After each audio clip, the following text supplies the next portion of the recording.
এক বিকেলে একটা কালো গাড়ি এসে রাস্তার পাশে থামলো। গাড়ি থেকে একটা ছোট্ট কুকুরকে নামিয়ে দিয়ে মালিক দ্রুত চলে গেল। কুকুরটা কিছুই বুঝতে পারলো না। সে প্রাণপণে গাড়ির পেছনে দৌড়াতে লাগলো।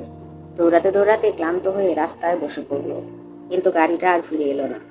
রাস্তার পাশেই ছিল এক বুড়ি মায়ের ছোট্ট দোকান আর টিনের ঘর। বুড়ি সব দেখছিল।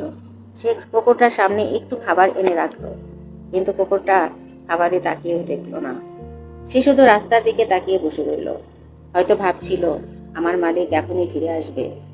এভাবেই কয়েকদিন কেটে গেল। ক্ষুধার যন্ত্রণা আর সহ্য করতে না পেরে একদিন কুকুরটা ধীরে ধীরে খাবারটা খেয়ে নিল। তারপর থেকে বুড়ি প্রতিদিন তাকে খাওয়াতো, মাথায় হাত বুলিয়ে দিত। রাতে বুড়ি খাটে ঘুমালে কুকুরটাও তার পাশেই গুটিসুটি মেরে ঘুমাতো। ধীরে ধীরে তারা একে অপরের পরিবার হয়ে গেল। তবুও মাঝে মাঝে কুকুরটা রাস্তার দিকে চুপচাপ তাকিয়ে থাকতো, যেন এখনো বিশ্বাস করে একদিন তার পুরনো মালিক ফিরে আসবে। ভালোবাসা কখনো জোর করে পাওয়া যায় না, কিন্তু সত্যিকারের মায়া একদিন ভাঙা হৃদয়ে জুড়ে দেয়।